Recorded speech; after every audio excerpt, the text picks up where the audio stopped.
ಬೆಂಗಳೂರಿಗೆ ದುಡಿಯಕ್ಕೆ ಹೋದ್ರು. ಗಂಡು ದುಡಿಯಕ್ಕೆ ಹೋಗ್ತಿದ್ದ, ಹೆಂಡತಿ ಮನೆಯಾಗಿದ್ದ ಅಡುಗೆ ಗಿಡಿಗೆ ಎಲ್ಲ ಮಾಡ್ಕೊತ ಇರ್ತಿದ್ದಳು. ಮನ್ಯಾಗ ಇರ್ವಿ ಕಾಟ ಭಾಳ ಆಗಿತ್ತು. ಈಕಿ ಭಾಳ ಕಲ್ತು ಹೆಣ್ಮಗಳು. ಇವೇನಾರ ಕಿರಿಕಿರಿ ಹಚ್ಚವ ಈ ಇರ್ವಿಗಳು. ಈ ಇರ್ವಿಗೆ ಒಂದು ತಡಿ, ಇದಕ್ಕೆ ಸರಿಯಾಗಿ ಬಸ್ತಾನೆ ಮಾಡೋನು, ಇವಕ್ಕೆ ಮೋಸ ಮಾಡೋನು, ಇದಕ್ಕೆ ಕಂಡು ಹಿಡಿಲಾರ್ದಂಗೆ ಹಿಡಿಲಾರ್ದಂಗೆ ಮಾಡೋನು, ರುಚಿ ಎಲ್ಲೈತೆ ಅನ್ನೋದಂತ ತಿಳ್ಕೊಂಡು ಏನು ಮಾಡಿದಳು ಅಂತಂದ್ರೆ, ಸಕ್ರೆ ಡೆಬ್ಬಿ ಇತ್ತಲ್ಲ ಅದಕ್ಕೆ ಉಪ್ಪಿನ ಡೆಬ್ಬಿ ಅಂತ ಬರೆದಳು. ಎಲ್ಲಿ ಉಪ್ಪಿನ ಡೆಬ್ಬಿ ಇತ್ತು ಅದಕ್ಕೆ ಸಕ್ರೆ ಡೆಬ್ಬಿ ಅಂತೇಳಿ ಬರೆದಳು. ಬಹುತೇಕಿ ಇರ್ವಿ ಸಾಲಿ ಕಲ್ತಾವ ಅಂತೇಳಿ ತಿಳ್ಕೊಂಡಾಳಕ್ಕಿ. ಹಿಂಗೆ ಬರೆದ್ರೆ ಇದು ಸಕ್ರೆ ಡೆಬ್ಬಿಗೆ ಬರುವುದಿಲ್ಲ ಅಂತ ತಿಳ್ಕೊಂಡು ಸಕ್ರೆ ಡೆಬ್ಬಿಗೆ ಉಪ್ಪಿನ ಡೆಬ್ಬಿ ಬರೆದಳು, ಉಪ್ಪಿನ ಡೆಬ್ಬಿಗೆ ಸಕ್ರೆ ಡೆಬ್ಬಿ ಅಂತೇಳಿ ಬರೆದಳು. ಈಕೆಗೆ ಹೆಂಗೂ ಯಾವುದು ಸಕ್ರೆ ಡೆಬ್ಬಿ ಐತೆ ಅನ್ನೋದು ಗೊತ್ತಿತ್ತು, ಸಕ್ರೆ ತೊಗೊಂಡು ಹಾಕ್ತಿದ್ದಳು. ಒಂದು ದಿವಸ ಆಫೀಸಿಗೆ ಹೋದ ಗಂಡ ಸ್ವಲ್ಪ ತಡ ಮಾಡಿ ಬಂದ. ಏನೋ ಇವತ್ತು ಭಾಳ ಸುಸ್ತಾಗೈತಿ, ಒಂದಿಟ್ಟು ಚಹಾ ಮಾಡಿಕೊಡು ಅಂದ. ನಿಮ್ಮ ಕೈ ಹೆಚ್ಚಿಗೆ ಸುಸ್ತು ನನಗಾಗ್ಯದ್ರಿ, ನೀವೇ ಮಾಡ್ಕೊಂಡು ತಂದು ಕೊಡ್ರಿ ಅಂತ ತಿಳ್ಕೊಂಡು ಗಂಡಗಂದಳು. ಆಯಿತು ಅಂತ ತಿಳ್ಕೊಂಡು, ಎಂದೂ ಹೊಸದಾಗಿ ಮದುವೆ ಆಗಿಂದು ಎಂದೂ ಚಾನ ಮಾಡಿದ್ದಿಲ್ಲ, ಇವತ್ತು ಮಸ್ತ್ ಮಾಡಿ ಹೆಂಡತಿಗೆ ಕುಡಿಸೋದ್ರಾತಂತ ತಿಳ್ಕೊಂಡು ಅಡುಗೆ ಮನ್ಯಾಗ ಹೋದ. ಹೆಂಗೂ ಲೇಬಲ್ ಹಚ್ಚಿದಳಲ್ಲಿಕ್ಕಿ ಚೀಟಿ, ಸಕ್ರೆ ಡೆಬ್ಬಿ.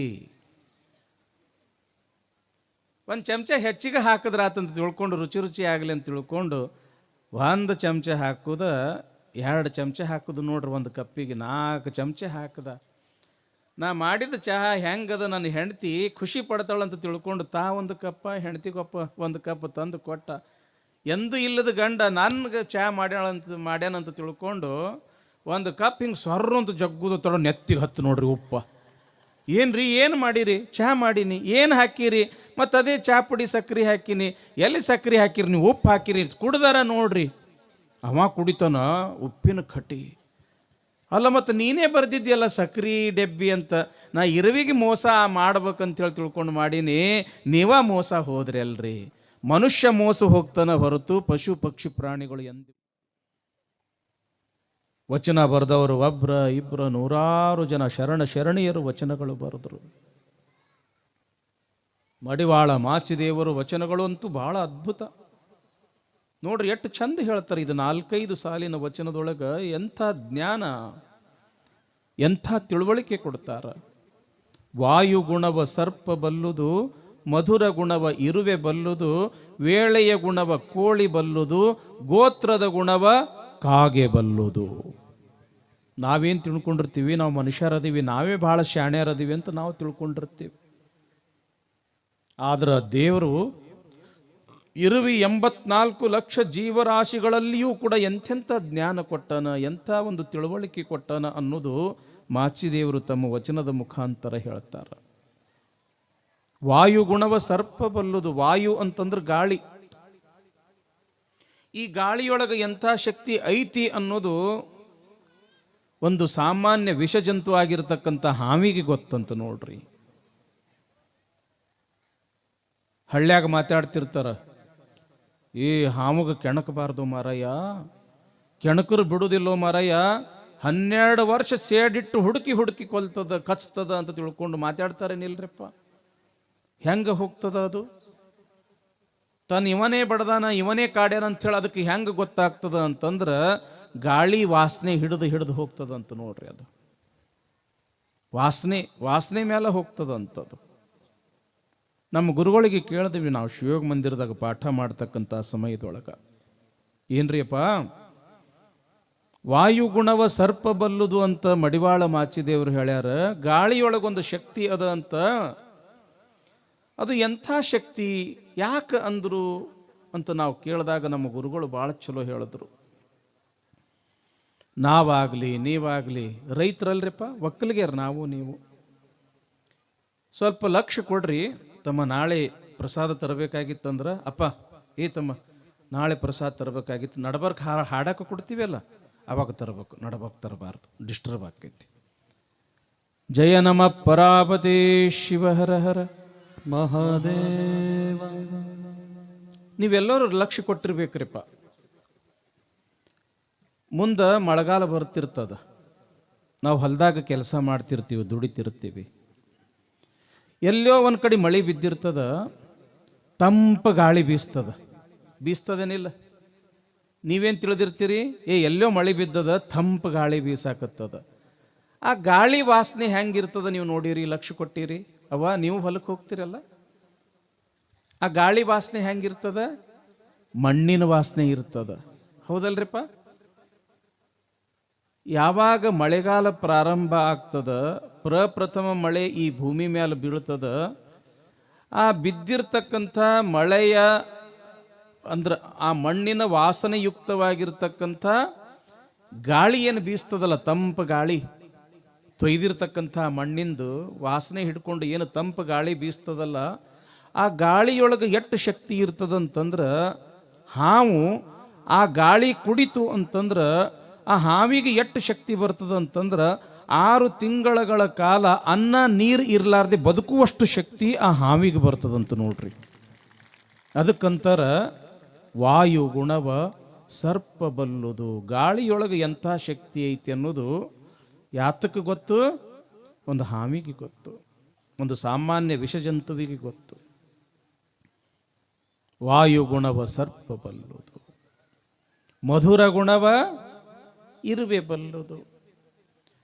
ಗಾಳಿಯೊಳಗೆ ಎಷ್ಟು ಶಕ್ತಿ ಐತಿ ಅನ್ನೋದು ಹಾವಿಗೆ ಗೊತ್ತದ, ಮತ್ತು ರುಚಿ ಹೆಂಗೆ ಇರ್ತದ ಅನ್ನೋದು ಯಾತಕ್ಕೆ ಗೊತ್ತದ ಹೇಳ್ರಿ? ಇರುವಿ, ಹೌದಲ್ರಿ ಬಾ? ಎಲ್ಲೇ ರುಚಿ ಇದ್ರೆ ಸಾಕು, ಮೊಟ್ಟ ಮೊದಲು ಹಾಜರಿ ಹಾಕೋದು ಯಾವುದು? ಪಾಪ ಮನ್ಯಾಗ ಕೂಸ್ಗಳು ಹೊಟ್ಟೆ ಎಸ್ದದ, ಸಾಲಿಗೆ ಹೋಗ್ಬೇಕು, ಬೇಗ ಊಟಕ್ಕೆ ಕೊಡು ಅಂತ ಕೇಳ್ತಿರ್ತಾವ. ಇವತ್ತು ಹಬ್ಬ ಐತಿ, ಹುಣ್ಣಿಮೆ ಐತಿ, ದೇವರಿಗೆ ಎಡಿ ಮಾಡಲಾರ್ದೆ ನಿಮಗೇನೂ ಕೊಡೋದಿಲ್ಲ ನಾವು. ಯಾಕೆ ನಿಮಗೆ ಕೊಟ್ವಿ ಅಂತಂದ್ರೆ ಅದು ಎಂಜಲಾಗ್ತದೆ, ದೇವರಿಗೆ ನೈವೇದ್ಯ ಬರೋದಿಲ್ಲ ಅಂತ ತಿಳ್ಕೊಂಡು ನೀವು ಮಕ್ಕಳಿಗೆ ಬೈತಿರ್ತೀರಿ, ಬಡಿತಿರ್ತೀರಿ. ಆದ್ರೆ ದೇವರಿಗೆ ಎಡಿ ಆಗೋದಕ್ಕಿಂತ ಮೊದಲು ಹೋಗಿ ಏನು ತಿನ್ನಕತ್ತಿರ್ತದ ಅದು? ಇರಿಬಿ ಹತ್ತೆ ಬಿಟ್ಟಿರ್ತಾವನೆಲ್ಲ ನೋಡಿರಲ್ಲ. ಮಧುರ ಗುಣವ ಇರುವೆ ಬಲ್ಲುದು. ರುಚಿ ಎಲ್ಲದ ಹೆಂಗದ ಅನ್ನೋದು ಮೊಟ್ಟ ಮೊದಲು ತಿಳ್ಕೊಳ್ಳುವುದ, ಕಂಡು ಹಿಡಿಯುವುದ ಇರುವಿ. ಈಗ ಒಂದು ಗಿಡದಾಗ ಹಣ್ಣಾಗ್ಯದ, ನಮ್ಮ ಮೂಗಿಗೆ ಅದ್ರ ವಾಸನೆ ಬಡಿಯಾಕತ್ತದ. ಗಿಡದಾಗ ಎಲ್ಲೋ ಹಣ್ಣಾಗ್ಯದ, ಎಲ್ಲೈತೆ ಅಂತ ತಿಳ್ಕೊಂಡು ಒಂದಸವನ್ನ ಆ ಕಡೆ ಈ ಕಡೆ ಎಲ್ಲ ನಾವು ಹುಡುಕ್ತೀವಿ. ಆದರೆ ಇರುವಿ ಹೆಂಗೆ ಮಾಡೋದಿಲ್ಲ, ಅದು ಗಿಡದ ಬಡ್ಡಿ ವಾಸನೆ ನೋಡ್ತೈತಿ. ಅದು ಬಡ್ಡಿ ವಾಸನೆ ನೋಡ್ತಂತಂದ್ರೆ ಸಾಕು, ಅದು ಹುಡ್ಕೋತ ಕುಂಡ್ರೋದಿಲ್ಲ, ನೇರವಾಗಿ ಎಲ್ಲಿ ಹಣ್ಣದ ಅಲ್ಲೇ ಹೋಗಿ ಸೀದಾ ಆ ಹಣ್ಣು ತಿಂದು ಬಿಡುತ್ತದ. ಅದು ಯಾಕೆ? ರುಚಿ ಎಲ್ಲದ ಹೆಂಗದ ಅನ್ನೋದು ಮೊದಲು ಗೊತ್ತಾಗೋದ ಇರುವಿಗೆ. ಮೂಗದೊಳಗೆ ಯಾರು ಮೂಗದು ಹೊಡೆದ್ರಿವ? ಒಬ್ರಿಗೊಬ್ರು ಮೂತಿ ನೋಡಬೇಡ್ರಿ. ಇರುವಿ ಮೂಗದು ಹೊಡೆದು ನೋಡ್ರಿ, ನಿಲ್ಲ ಮೂಗದು ಹೊಡೆದಿರ್ತೈತಿ ಅದರದ್ದು, ಹೌದೇನಿಲ್ಲ? ದೇವರು ಒಂದೊಂದಕ್ಕೂ ಒಂದೊಂದು ವಿಶೇಷವಾಗಿರ್ತಕ್ಕಂಥ ಗುಣ ಕೊಟ್ಟಾನ. ಒಂದು ಕತಿ ಗೊತ್ತ ನಿಮಗೆ? ಸ್ವಲ್ಪ ನಕ್ಕೊಂತ ಹೋಗೋನು, ನೀವು ಯಾಕೋ ಭಾಳ ಗಂಭೀರ ಕೊಂಡಿರ್ತೀರಿ ಯಾವಾಗಲೂ.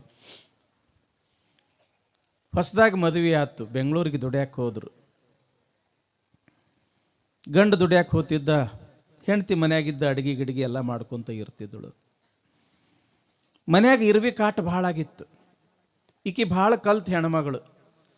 ಇವು ಏನಾರ ಕಿರಿಕಿರಿ ಹಚ್ಚವ ಈ ಇರುವಿಗಳು. ಈ ಇರುವಿಗೆ ಒಂದು ತಡಿ, ಇದಕ್ಕೆ ಸರಿಯಾಗಿ ಬಸ್ತಾನೆ ಮಾಡೋನು, ಇವಕ್ಕೆ ಮೋಸ ಮಾಡೋನು, ಇದಕ್ಕೆ ಕಂಡು ಹಿಡಿಲಾರ್ದಂಗೆ ಹಿಡಿಲಾರ್ದಂಗೆ ಮಾಡೋನು, ರುಚಿ ಎಲ್ಲೈತೆ ಅನ್ನೋದಂತ ತಿಳ್ಕೊಂಡು ಏನು ಮಾಡಿದಳು ಅಂತಂದ್ರೆ, ಸಕ್ರೆ ಡೆಬ್ಬಿ ಇತ್ತಲ್ಲ ಅದಕ್ಕೆ ಉಪ್ಪಿನ ಡೆಬ್ಬಿ ಅಂತ ಬರೆದಳು. ಎಲ್ಲಿ ಉಪ್ಪಿನ ಡೆಬ್ಬಿ ಇತ್ತು ಅದಕ್ಕೆ ಸಕ್ರೆ ಡೆಬ್ಬಿ ಅಂತೇಳಿ ಬರೆದಳು. ಬಹುತೇಕ ಅಕ್ಕಿ ಇರುವಿ ಸಾಲಿ ಕಲ್ತಾವ ಅಂತೇಳಿ ತಿಳ್ಕೊಂಡಾಳಕ್ಕಿ. ಹಿಂಗೆ ಬರೆದ್ರೆ ಇದು ಸಕ್ರೆ ಡೆಬ್ಬಿಗೆ ಬರುವುದಿಲ್ಲ ಅಂತ ತಿಳ್ಕೊಂಡು ಸಕ್ರೆ ಡೆಬ್ಬಿಗೆ ಉಪ್ಪಿನ ಡೆಬ್ಬಿ ಬರೆದಳು, ಉಪ್ಪಿನ ಡೆಬ್ಬಿಗೆ ಸಕ್ರೆ ಡೆಬ್ಬಿ ಅಂತೇಳಿ ಬರೆದಳು. ಈಕೆಗೆ ಹೆಂಗೂ ಯಾವುದು ಸಕ್ರೆ ಡೆಬ್ಬಿ ಐತೆ ಅನ್ನೋದು ಗೊತ್ತಿತ್ತು, ಸಕ್ರೆ ತೊಗೊಂಡು ಹಾಕ್ತಿದ್ದಳು. ಒಂದು ದಿವಸ ಆಫೀಸಿಗೆ ಹೋದ ಗಂಡ ಸ್ವಲ್ಪ ತಡ ಮಾಡಿ ಬಂದ. ಏನೋ ಇವತ್ತು ಭಾಳ ಸುಸ್ತಾಗೈತಿ, ಒಂದಿಟ್ಟು ಚಹಾ ಮಾಡಿಕೊಡು ಅಂದ. ನಿಮ್ಮ ಕೈ ಹೆಚ್ಚಿಗೆ ಸುಸ್ತು ನನಗಾಗ್ಯದ್ರಿ, ನೀವೇ ಮಾಡ್ಕೊಂಡು ತಂದು ಕೊಡ್ರಿ ಅಂತ ತಿಳ್ಕೊಂಡು ಗಂಡಗೆ ಅಂದಳು. ಆಯಿತು ಅಂತ ತಿಳ್ಕೊಂಡು, ಎಂದೂ ಹೊಸದಾಗಿ ಮದುವೆ ಆಗಿಂದು ಎಂದೂ ಚಾನ ಮಾಡಿದ್ದಿಲ್ಲ, ಇವತ್ತು ಮಸ್ತ್ ಮಾಡಿ ಹೆಂಡತಿಗೆ ಕುಡಿಸೋದ್ರಾತಂತ ತಿಳ್ಕೊಂಡು ಅಡುಗೆ ಮನ್ಯಾಗ ಹೋದ. ಹೆಂಗೂ ಲೇಬಲ್ ಹಚ್ಚಿದಳಲ್ಲಿಕ್ಕಿ ಚೀಟಿ, ಸಕ್ರಿ ಡೆಬ್ಬಿ. ಒಂದು ಚಮಚ ಹೆಚ್ಚಿಗೆ ಹಾಕಿದ್ರಾತಂತ ತಿಳ್ಕೊಂಡು, ರುಚಿ ಆಗಲಿ ಅಂತ ತಿಳ್ಕೊಂಡು 1 ಚಮಚ ಹಾಕೋದ, 2 ಚಮಚ ಹಾಕೋದು ನೋಡ್ರಿ. ಒಂದು ಕಪ್ಪಿಗೆ 4 ಚಮಚ ಹಾಕದ. ನಾ ಮಾಡಿದ ಚಹಾ ಹೆಂಗದ, ನನ್ನ ಹೆಂಡತಿ ಖುಷಿ ಪಡ್ತಾಳಂತ ತಿಳ್ಕೊಂಡು ಒಂದು ಕಪ್ಪ, ಹೆಂಡತಿಗೊಪ್ಪ 1 ಕಪ್ ತಂದು ಕೊಟ್ಟ. ಎಂದೂ ಇಲ್ಲದ ಗಂಡ ನನ್ಗೆ ಚಹಾ ಮಾಡ್ಯಾನಂತ ತಿಳ್ಕೊಂಡು ಒಂದು ಕಪ್ ಹಿಂಗೆ ಸೊರ್ರು ಅಂತ ಜಗ್ಗುದ ತೊಡ ನೆತ್ತಿಗೆ ಹತ್ತು ನೋಡ್ರಿ ಉಪ್ಪ. ಏನ್ರಿ ಏನು ಮಾಡಿರಿ? ಚಹಾ ಮಾಡೀನಿ. ಏನು ಹಾಕಿರಿ? ಮತ್ತು ಅದೇ ಚಹಾ ಪುಡಿ ಸಕ್ರೆ ಹಾಕಿನಿ.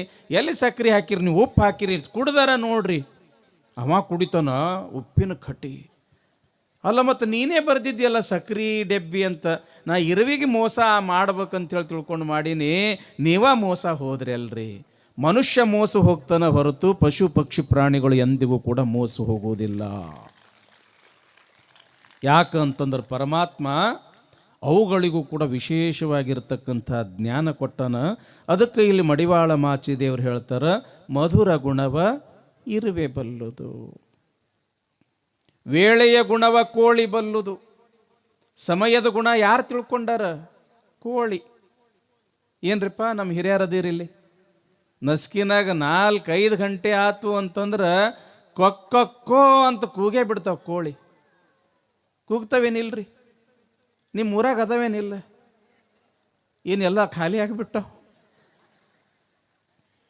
ಮೊದಲಾಗು ಅವು ಹೌದು ಏನು ಜವಾರಿ ಕೋಳಿ ಅಂತ ಇರ್ತಿದ್ದು, ಮ್ಯಾಲ ತಲೆ ಮ್ಯಾಲ ಹಿಂಗೆ ಕೆಂಪ ಏನು ಅಂತಾರೆ ಅದಕ್ಕೆ, ತುರಾಯಿ ಗಿರಾಯಿ. ಎಷ್ಟು ಚಂದ ಅವು ನೋಡಾಕು, ಎಷ್ಟು ಚಂದ. ನಸ್ಕಿನ ಜಾವ ಆತು ಅಂತಂದ್ರೆ ಕೂಗೇ ಬಿಡ್ತಿದ್ದು. ಯಾಕೆ? ಅದಕ್ಕೆ ಸಮಯದ ಮಹತ್ವ ಗೊತ್ತದಕ್ಕೆ. ಈಗ ಒಂದು ವೇಳೆ ಕೋಳೆ ಇದ್ರೂ ಸಹಿತ ರಾತ್ರಿ ಬೆಳತನ ಕೂಗಾಕತ್ತಾವ.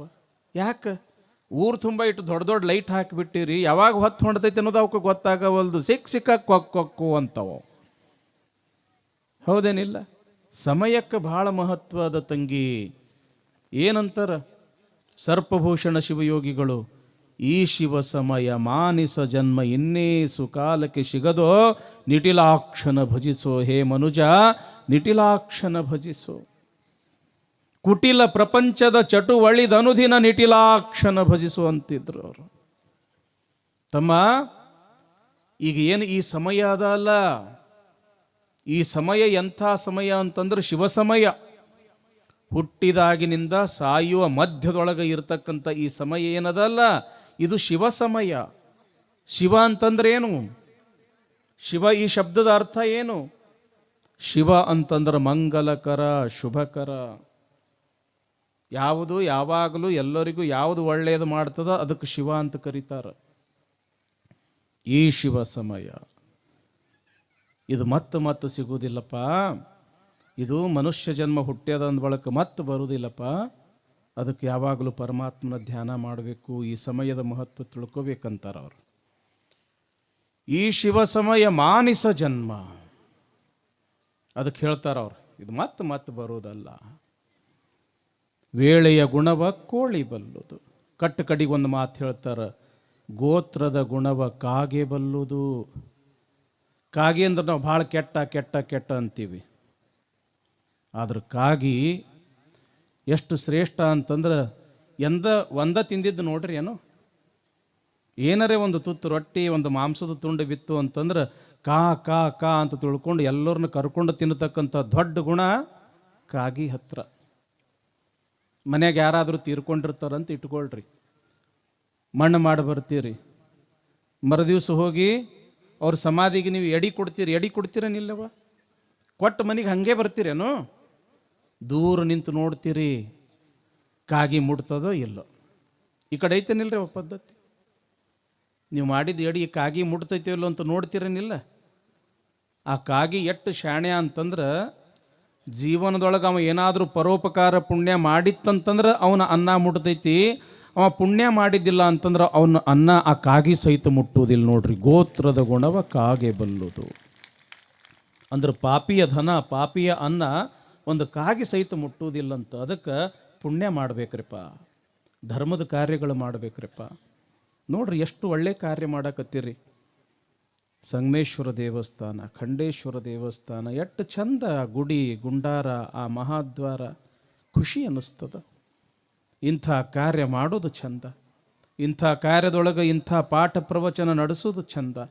ಇಂಥ ಕಾರ್ಯದೊಳಗೆ ನಾ ಮುಂದೆ ತಾ ಮುಂದೆ ಅಂತ ತಿಳ್ಕೊಂಡು ದಾನ ಧರ್ಮ ದಾಸೋಹ, 4 ಮಂದಿಗೆ ಹೊಟ್ಟಿ ತುಂಬ ಊಟ ಮಾಡಿಸೋದು ಏನೈತಲ್ಲ, ಪ್ರಸಾದ ಮಾಡಿಸೋದು ಏನೈತಲ್ಲ, ಯಪ್ಪ 7 ಜನ್ಮ ಪುಣ್ಯ ಮಾಡಿದವ್ರಿಗೆ ಇಂಥ ಒಂದು ಸೇವಾ ಮಾಡೋ ಭಾಗ್ಯ ಸಿಗುತ್ತೈತೆ ಹೊರತು ಎಲ್ಲರಿಗೂ ಸಿಗುವುದಿಲ್ಲರಿಪ್ಪ. ಅದಕ್ಕೆ ಅಂತಾರವರು, ಮನುಷ್ಯ ಜನ್ಮದಲ್ಲಿ ಹುಟ್ಟಿ ಶಿವಭಕ್ತಿ ಅರಿಯದಿದ್ದೊಡೆ ಆ ಕಾಗೆ ಕೋಳಿಗಳಿಗಿಂತ ಕನಿಷ್ಠ ಅಂತ. ಸಾಮಾನ್ಯ ಪಶು ಪಕ್ಷಿಗಳಲ್ಲಿ ಇಂಥ ಶಕ್ತಿ ಅದ, ಮತ್ತು ಮನುಷ್ಯನಾಗಿ ನಿನ್ನ ಹತ್ರ ಇಷ್ಟೂ ಬುದ್ಧಿ ಇದ್ದಿದ್ದಿಲ್ಲ ಅಂದ್ರೆ ಹ್ಯಾಂಗಪ್ಪ? ಅದಕ್ಕೆ ಭಕ್ತಿ ಅನ್ನೋದು ಜೀವನದೊಳಗೆ ಅಳವಡಿಸ್ಕೋಬೇಕು ಅಂಥೇಳಿ ಇಲ್ಲಿ ಮಡಿವಾಳ ಮಾಚಿದೇವರು ಹೇಳ್ತಾರೆ ಅನ್ನುವಲ್ಲಿಗೆ ನಮ್ಮ ಗವಾಯಿಗಳೊಂದು ಹಾಡನ್ನು ಹೇಳ್ತಾರೆ. ನಂತರ ವಿಷಯ ಮುಂದುವರಿಸೋಣ.